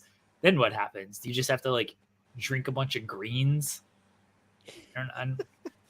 Somebody should do this. I'm telling you. Yeah, I'm telling you, this is a good workaround to have to drink fish guts and bones and all this stuff. Like, no, you're affecting my vegan rights here. I'm throwing it out there to the challenge universe. Somebody pull this off. Hey, but yeah, but all of that to say, you got Anissa walking like into the first checkpoint. She already started walking, and then she twists her ankle, quote unquote, because I'm sorry, I have to put the quotes there because it just sounds like a reason for you to walk some more because you were walking before you twisted your ankle. And then you had the whole thing in the house after, you guys all knew you were going to the finals, and Anissa's like, oh, this is my first final in season since season 17, and I get a lot of bad rap and criticism online. No, you don't. You get some valid criticisms for you still being here. Why are you still on the show? You are not good at this game. It's just plain and simple. You're not that good anymore. You weren't that good wouldn't have made it to the final if it wasn't for her partner. Absolutely. I mean, Jordan was eliminated, and then he got to come back because Anissa was around. So Anissa did survive long enough. So she's in it because of Jordan and Tori. Yes. Because Tori's the reason why she never got into an elimination and because of her friendship. So it's like they had to win she was in a final, she lost a Big Easy. I will keep saying this. They had to win the one elimination, the flaming soccer ball elimination. They had to win that. who'd they beat in this? I'm not crazy. You mean the toss through the thing, and she was playing. Yeah, the dodgeball. OK Yeah, the dodgeball thing. that was Laurel and Jack. Yeah, they beat them. Yeah, they beat them in that elimination. So and then they beat Team Furniture. Right. Yeah, that doesn't count. That's a handicap match. So last night on Facebook, I saw Challenge Mania posted like our next guest will be, and it was a picture of Team Furniture, and I was like, what could they possibly have? Right. What do they have to say? It's going to be a 4-minute long episode, and 3.5 minutes is just going to be Derek talking. And Kenny's just going to he has nothing. Casey might have a little something to say, especially relationship with Nani and everything, but she ain't much of a talker anyway. And no, she won Big Brother, and I don't remember any sound bites or anything from her. That season was all about I forget the guy's name, but his relationship with Angela, surfer dude, who he probably won the challenge, but that was their season. But Casey ended up winning because people just didn't like them. Tyler, his name was Tyler. Tyler and Angela. Tyler. Yeah, that was their season. I don't remember Casey doing anything that season, but she just flew under the radar and won. So she might have a little bit to say. Kenny, can he speak? Legitimately, is he allowed to speak? I'm really not trying to be mean about this. I've never heard him speak. If he can't, I feel bad for him. I do. But if he can and just doesn't say it, just maybe you shouldn't be on reality TV, man. He's like, if he can't speak, I feel bad for him. But I'm sorry. I feel bad bringing that up. He can't speak. But if he can, then what are we doing? I'm sorry. The Circle just had a deaf person in Raven, and she talked more than Kenny. I tried starting the Circle the other night. I didn't get very far because I was checking on basketball scores and stuff, and I wanted to give it more attention. I think this weekend when I have my break, I might just binge the shit out of the Circle. So as one of my favorite winners of all time. Oh, okay. Oh, so it's already done. See, the thing is the Circle is out. I need to watch that. You comes out on Thursday. Yes. I'm here for that. I'm going to be watching the hell. So we're doing reviews of You. I'm so stoked for Definitely doing. I will 100% watch You this weekend. The Circle, there's only so much time, and I have to do other things while I'm in North Carolina. But You, I will sit down for and stay up until 5 a.m. Especially since I'm not working. I'll stay up till 5 a.m. I'll binge but they're releasing it in waves. I'm pretty sure. Again? Oh, okay. Yeah, they're doing the first half of the season, I think, and then the second half they did last time. Because I finished the whole season in 2 days last season, so they was I will easily get through the first wave this weekend. And because Netflix does it, and they release them a week or a month apart, so that you can't just subscribe for a month. Yes, and get the whole season and binge it. It all started with Ozark. Ozark was the first series they did that with, and so. Cher, we also have and I'm not going to be able to watch this weekend because I have to watch it with the wife. But After the Altar from Love Is Blind, that comes out this weekend too. I had forgot about it until. Did you tag us in it, or did Corey? No, Corey did. Corey, yeah. Corey, who hates that show but knows every person's name and texts me about it. Yes, that premieres this weekend as well, but I won't be able to watch that this weekend because I have to watch that with the wife, and we're not going to be together this weekend. So, but maybe by the time the show is next week, I'll be back Monday. I'll watch that instead of Raw. I did finish Too Hot to Handle last season finally. Oh, okay. We will talk about that at some point. I gotta remember what the fuck happened on that season, because once I watch it, if I don't talk about it immediately, I move on. What was the girl's name? She had a unique name, Giovanna or something like that. Yes, I know what you're talking about. Yeah, that was the person who stood out the most to me. Nigel stood out in the first couple of episodes, but then he fell into the background when things didn't work out with Kayla, and then Sab and Kayla, their whole relationship. which was weird, and I don't think it worked out after they left the house. I'm pretty sure. I was mad there was no like reunion or anything. Yeah, they don't do the reunions anymore. That's weird. It was very. I'm not a fan of that. Like they got to have these reunions. I think because the first reunion aged so badly, like I think all the couples were broken up by the time the first reunion played, so they was like, that's how it always happens. That's how it always happens. Jawahir and Nick. Jawahir, yes, this season, yes. Jawahir, she was very entertaining throughout the season. Yes, with her first being attracted to Nigel, and then she saw Nigel was like playing with too many girls, so she makes out with Sab. Then she eventually gets with what's the guy's name that she won with? Nick. Then she gets too close to Nick, so she starts getting with this other guy that just came in at the end, and then she had the big choice at the end of which guy she was gonna get with, and she chose Nick. Caden is here. I don't know why, but why? Here.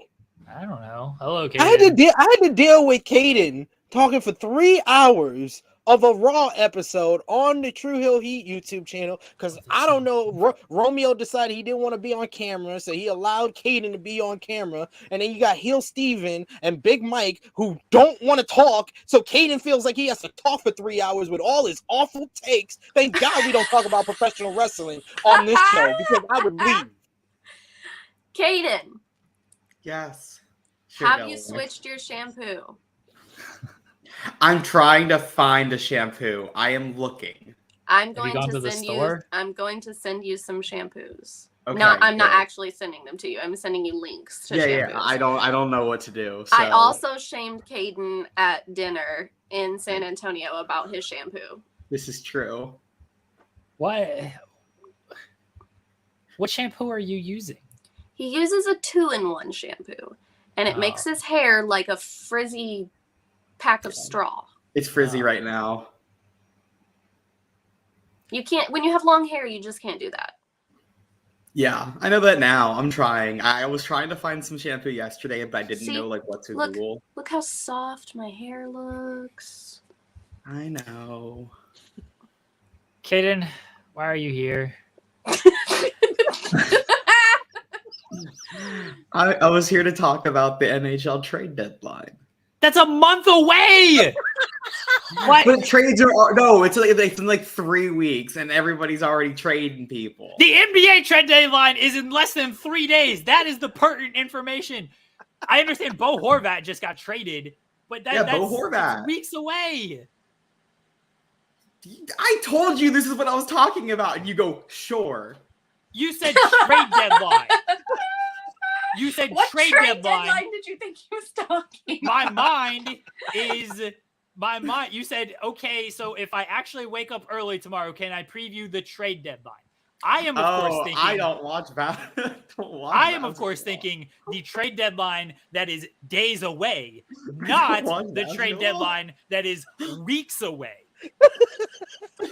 Hey, if I wake up early, can I preview the big WWE title match? Sure. Let me talk about Roman and Cody. You know there's Roman and Sammy first, right? And mute myself because I talked about wrestling. Is this early? For me, yeah. Oh God, I'm so old. I know. I said this to him last week. I was like, man, you should be honored. You get to wake up this late and call it early. Yeah, I've already been working for 4 hours. True. SP3 last night at like 11:30, I was debating between going to get like late night McDonald's or trying to go to sleep. And I was like, well, I gotta be up at 8:30 for FMC. And I said, how does SP3 do this? This guy goes to sleep at like 1 a.m. wakes up at 6. I don't get it. That's called parenthood. Yeah. No, waking up at 6 is a late morning for me. I wake up at 5. Yeah, I wake up at 4:45. Sometimes I go to sleep till like 2. I was it was the other night on the couch. Like I was resting my eyes. Like my eyes were just shut on the couch, and one of the kids was like jumping and being loud and everything. And the wife was like, Jeremy, like I could tell I wasn't fully asleep. I could tell she was like Jeremy's like laying down, like resting and everything. And the kid is just like, he's got kids now. He'll never sleep. I was like, yeah, sounds about right. My missus is confused because I do like 10-minute power naps and I just wake up and I'm like, yeah, I'm good. I can just be up for the rest of the night. She was like, I don't know how you do it. She's out by like 8, 9 o'clock. See, I'm in bed by like 8 o'clock, and then I don't fall asleep until like 2 o'clock. The wife will like fall in asleep the bed. The wife will like fall asleep on the couch when we're just watching stuff at night and everything, especially if like wrestling's on. Some of the stuff she's just like, yeah, I'll just take a little Every time wrestling is on, every time something happens, she will text me and be like, I fell asleep before it happened. Every time. The long day, she works very hard. Like she does, but I always laugh because she's always like, once the kids are down, she deserves to just pass out on the couch. See, and that's what I try to tell my kids, because I go to bed the same time they do, because if I stay downstairs after I make them go to bed, they're going to come downstairs 472 times, and it drives me insane, and then I'm just mad. So I go to bed when they go to bed. Maybe that's what we should start doing. They'll come in my room and be like, I just wanted a hug. I'm like, hugs are, you can't get hugs after 8 p.m. It's illegal. You have to go back to bed. Like, that's in every single night. Like, I just wanted another hug. I wanted you to tuck me in. Like, we already tucked you in. Yeah. I needed a drink of water. Get out of bed to come tell me he needs covered up. And I'm like, if you would have stayed in bed, you would have still been covered up. They'll get up like 5 minutes after we put him in bed. It's like, I can't sleep. You have been in bed talking for 5 minutes saying you cannot sleep. What are we doing here? I need a drink of water. Okay. Yeah, I'll the go water get you some water. Oh, now I have to go to the bathroom. Okay. Like, I need a snack. Reed every night at bedtime. He's starving. Every night. And I'm like, if you would have ate your dinner, snacks, you wouldn't be so hungry. Like, he tried to take an ice cream cone to bed with him the other night. I'm like, no, we're not doing that. One night I went in there and he had a whole bag of chips in his bed. And I'm like, this is a terrible idea. There are going to be crumbs all over your bed. And his response was, well, it doesn't matter because I'm going to sleep in your bed anyway. So I gotta say, that is gangster. I gotta say, this makes me feel a lot better, because I did not grow up with siblings. I did not. All my friends in my past life, none of them had kids of certain ages and everything. And the wife is always telling me, like, no, this is like how it is. Oh, she siblings and all her friends with also kids. She's like, this is just like how it is. And I'm just thinking, like, it can't be. It can't be this is like every single. There's got to be like other kids out there who just can't leaving cereal boxes out and everything. It just can't. Shout out to Kate in the chat. What's that? She wants to be acknowledged. Absolutely not. Kate in the chat. Hey, Kate. No, I'm very happy to hear that. Like, apparently this is just how it is. And as much acceptance as I have done, there's clearly it is just more acceptance on my part of like, all right, I guess this is how it is, and I'm used to it, but I have to continue. It still will drive you crazy, even when you're used to it, because sometimes you're just having a really bad day or it's been a long day, and I like quiet after my kids go to bed. It's the only quiet that I get all day. So I just want to sit in silence. I don't watch TV. I just want to sit there. And they'll be in their room's right next to mine. So they'll be in there arguing. And I'm like, shut up. And then I have to go in there and yell at them. And then one of them will be like, he looked at me. I'm like, you have bunk beds. How do you even, like, if you were in your bed, you wouldn't be able to look at each other. So just lay down. Oh, man, like, I need to get them bunk beds soon. Oh my God. This is it's exhausting. So relatable.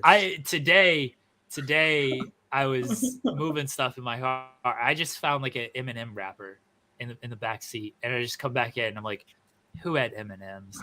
Like, oh, I did. I was like, can you just not leave your trash in my car? Like, you get out, just take it with you, throw it away. Mm-hmm. What are we doing here? I had my car cleaned, just the interior, in December. and it was like $200. And I was like, I don't want you guys eating in the car anymore because you make a giant mess. Well, Reed will literally just decide he's done and just dump his food over the side of his car seat. And I'm like, what are we doing? Like, yeah, Can't confirm. everything he's she's 6. saying is dreading for my kids to get older because my daughter is about to be 3 and she's already in 3 ninja mode. Where she runs around the house. 3 and she 4 were awful. She flops down and she doesn't get her way. I wake my missus is letting me like sleep a couple more hours because she understands I work later into the evening now. And when I wake up, she's already had chocolate for breakfast. My missus will make her some breakfast. She doesn't eat it. Then an hour later, after we throw away the food, she's like, my tummy, I'm hungry. What are you talking about? You had food right in front of you. Then she's running around the house. We're like, oh, she needs to go outside. We'd be like, you want to go outside, Harlem? No. she just no sells it. No. Yeah. Then I actually take her to the park. And I get her on the swing, and then I'd be like, okay, let's do something else at the park that actually you active, where you're not sitting down and me doing all the work of pushing you. Let's actually do something. Like you walk up the stairs at the park. She just finally did that for the first time on her own. She walked up the stairs at the park to get to the slide. And I was like, yeah, great job. She's like, swing. Right back to the swing. She wants to go right back to the swing. Then when we've been at the park for like an hour, and I'm like, all right, eventually we have to go. She starts bawling and laying down on the grass. Like, my swing. Everything is hers. It's my swing. If she's at the park that doesn't have the swings, she'd be like, my birds. I don't want to leave my birds. she talks to pigeons now. It's like everything is hers. I like how it's all Harlem and your son's just like, damn, no, but here we go again. I'd be like, you want to go to the bike? He's just like, he don't even say anything. He's like, all right. He just walks over there. You want to go to the slide? He's like, yeah, sure. I have to pick him up. He's not ready to go up the stairs. She did that before him. So, of course, she's going to probably say that to him when she gets old enough to say, oh, I did this first. She's going to rub everything in his face. Yes. She, I can already tell. Like, my son is perfectly fine. It's her. It's just, oh my. And I'm like, I have to hold his hand. Do you really expect me to pick you up off the ground where she's like, no. The good thing about the fits is it just turns into pouting eventually. Hopefully. My 8-year-old just pouts now when we have to leave places, but my 6-year-old will still throw a fit. He's a fit thrower. He will still throw a fit. But yeah, it does not stop. And they will always pick on each other. When Camden was born, he was stuck. I pushed to get Camden out for 2 hours. So he was stuck in the birth canal for a little bit, and his head was a little oblong when he was born. So whenever Reed is pissed off at Camden, he will say, let me see the picture of Bubba's big head. And he wants me to pull it up on my phone so he can make fun of him. Yup, you haven't gotten to the point yet. In my childhood, my brother beat the shit out of me. Oh, no, my kids already, they will, last night they were slamming each other onto the hardwood floor, and then one of them would come cry and be like, he hit my head. I'm like, you two have been beating the living daylights out of each other for an hour. Do you think you're going to get sympathy from me? I was the youngest of that was at least mutual. Mine was not mutual. Oh yeah, that's what I was going to say. I was the youngest of 4. My brother's 10 years older than me. My sister's 5 years older than me. As soon as my mom would leave and leave my brother in charge of us, I was like 5, so he's 15, and he'd be like, time to wrestle. And he would just beat the shit out of me and my sister. And then one day my sister chased him through the house with a knife, and he left us alone after that. Well, damn, that escalated. I think I did that once. She's a nutcase. My brother shot me with an airsoft pistol point blank into my foot. Oh, I thought you were going to say in your face. Who Yeah, cares? It's just a foot. yeah. He did shoot me in the face too. That one didn't happen. He did shoot me point blank in the face. Why is feet and toes the theme of the show? Kaden, would you suck Oh, toes? Kaden, do you suck toes? I have not sucked toes. I thought he was going to say yes. Have you had your toes sucked? No, because my feet are really ticklish. Would you? if presented. Would you suck someone else's toes? If someone wanted me to, Kick him then off. sure. Kick him off. I can't. I'm sorry. If someone wants me to suck their toes, I'm going to say, hey, sis, let's pay someone else to do that for you. Kate's the best. If your future husband, Farmer Will wanted his toes sucked, you wouldn't do it? We can build him a toe sucking machine then, because it ain't going to be me. What if like you wanted yours sucked? Listen to this. Listen. Would you be okay with that? Farmer Joe, or whatever his name is. Farmer Will, come on, don't be disrespectful to the love of your life. Okay, he is in boots all day long. Oh, those are farming. nasty clothes. No, He has nasty, sweaty feet that probably the toenails don't even grow on them anymore because they just don't see any sort of light of day or anything. And you think that I'm going to put that in my mouth? Okay. Listen, I have put some very regretful things in my mouth in my life. Whoa! Those are not going to be one of them. What just happened? This is why you need the hand sanitizer for if you just touch genitals. Kaya sent $1 for Caden. He's not seeing a dime of that $1. I want my 70 cents. Oh my god! Where did this show go?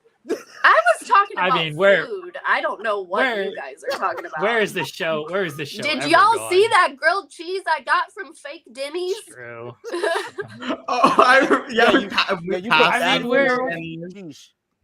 We were talking about ass eating earlier. Wait, was this the fake Denny's, like the ghost kitchen in San Antonio? Yes. Yeah. Fuck Officer Cocksucker. That's another story from San Antonio because Sean Ross Sapp has no patience and you told this. He kept calling. The wife just messaged me and just said you should all be ashamed. Baby, if you want your toes sucked, I'm here for you. There you go. There we go. Make this a short. Make this a short right here. I got it. I'm on it. An hour 41 in. I got it. Jeremy's saying that he's baby. I'll suck your toe. That just needs to be a reaction. Like someone just clip that, and then every time someone like posts a picture on Twitter, just respond to it with "Baby, if you want your toes." Baby, I'll suck your toe. Yeah, but that was basically what it was. Sean kept calling all the cops Officer Cocksucker in San Antonio, and so finally I was like, "Roll down. Let me talk to them." And right. I got the problem resolved, did I not? Yep, you did. All right, Jeremy, I just sent you a picture of Farmer Will. Sent you a picture of Farmer Will, so you can Mrs. Jeremy screen. Said, "I'm blocking my husband." Yeah, she messaged me the same. I'm just like, I'm blocking you. It's just phenomenal. This is why this show just gets better and better every week. Why do I not get to see the farmer if I'm supposed to be the one? I know. I sent it to him. Upload it on screen. Put it on screen. Okay. Why is this? So we're gonna get small? We're gonna get my genuine reaction. I got a JPEG off of online while I was doing this here. I don't know. My internet is not working. All right, I'll post on screen. Looks big on my screen. Right, we're gonna get Cher's reaction to this, so then we have to wrap up the show at some point. All right, here we go. This is Farmer Will. Love right here. Drum roll. Yeah, anybody want to do a drum roll?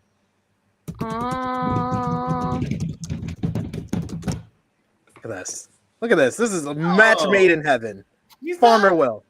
Not that bad. Farmer Will. Look at that. Why are his nipples so small? Hayden, Cher doesn't look impressed. would you Cher rather doesn't fuck look Farmer impressed. Will or Josh Giddey? Look at this beautiful man. Look at that hair. Josh Farmer. Giddey for the money, honestly. Josh Giddey's got money, so. Farmer Will's gonna win this season of Love Island, so. Yeah, but Josh Giddey's got money. He's got clout. Like, he can get me ringside. He can get not ringside. He can get me courtside tickets to NBA games. I'll fuck him over Farmer. Cher does not look impressed. Why don't She you does not want to fuck either You of these don't. You men. never want to give love a chance. Me? No. Hayden said See, she admits Hayden it. said he's not half bad, and I would like to counter that with he's not half good either. So That is true. He's got small Somewhere in the nipples. middle. Somewhere in the middle. Phil Lindsay is on team no feet sucking for those. thank you, Phil. He score. I'm not a feet guy. Feet are gross. When you We meet the finally love agree of on your something. life, you will do things that they ask, and if that No. That's my includes point. sucking toes and eating ass, I will do it. All right. He's talking to you, SP3. You're the only other one here that's got the love of your life. So Luckily, my Did we talk the love about of my eating- life? you also talking My about love of eating my ass life earlier? does nothing. Doesn't like anything with feet. So I'm Thank God. lucky in that. listen, I get a pedicure every 2 weeks. I go in there and like I get the $80 pedicure, and I still. Oh, she just walked in. No, I heard it. She's across the house, and I just heard her go, "What the fuck?"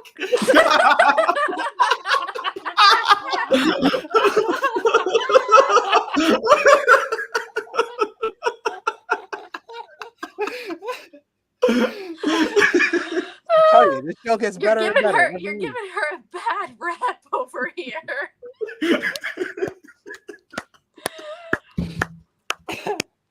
Oh, I'm so sorry. Oh, Best show on sorry, YouTube. I ladies would and like to gentlemen. state for Mrs. Jeremy that this is not what she wants. no, she doesn't. Not at all. No, she doesn't. This is not it. But She no, doesn't. like I get pedicures because I want my feet to look nice, not because I want someone to have it in their mouth. I'm gonna pass on that. I'm not speaking the rest of this show. I'm waiting. You're so actually- red. Actually, I need this show to last for about another 48 hours, so I don't have to. She sent me in all capital letters, "My God." She's not speaking to me, so I need this show to last for a while because I'm very afraid to exit this room. Great. To That's why the people see what watch. awaits That's why the me. people come every 8:30 a.m. Eastern Time on a Tuesday. It's the content that we provide here. Relationships need toe sucking apparently and ass eating. That's what Jeremy learns from Myth Manor.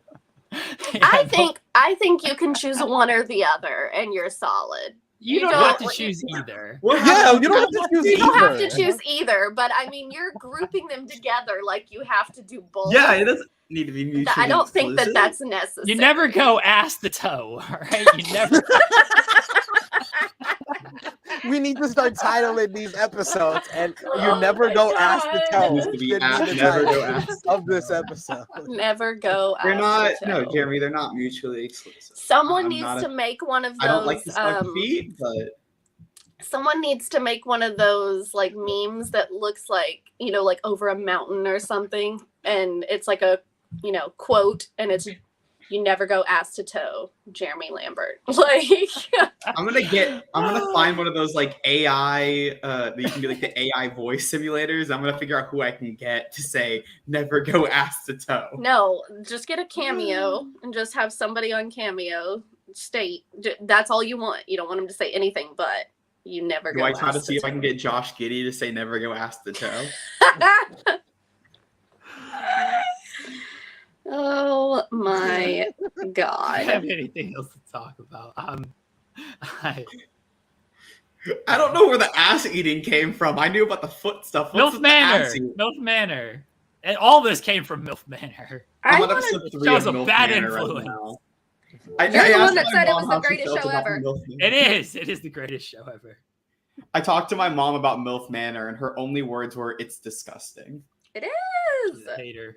Yeah. I can't wait to go. When I go home for for spring break, I'm gonna make my mom watch every episode of MILF Manor with me. Oh God. Caden, plug something.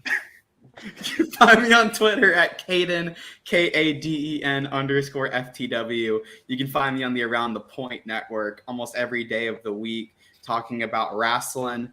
This weekend, I'll be on the True Heel Sports channel to watch the Super Bowl. Sorry, SP3. All right, bye, Caden. Good talk. Okay, at least he says True Hill Heat Sports. At least he ain't talking about wrestling. Nah, that was a long 3 Cher, hours. do you have anything to plug? Not really. Well, we recorded a strong style, but I don't know when it's gonna go up because I don't know what Joel Pearl's doing. When it should be up tomorrow. I told Joel tomorrow, Wednesday. So if he listens to me, which is debatable, it'll be up tomorrow. Okay. Well, yeah, we recorded a strong style, and it was a good time. SP3.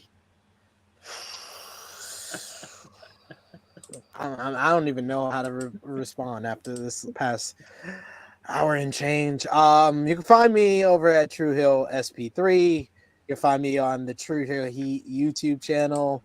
Thursdays talking about AEW Dynamite. Saturdays talking about the world of wrestling. Check out True Hill Heat 211 from this past weekend with myself, Miss Chrissy Love, and special guest Nate Milton. Got an interview with Tom Hannafin. Got an interview coming out with Sam Adonis. What are we doing? Everyone, Kyrie, this is all your fault. No, this is Joe Asai Moonsalt's fault. This is all of Joe Asai Moonsalt's fault. Started our whole show on the wrong foot. This is how we end. Jeremy, take it home. If I am not heard from in the next hour or two,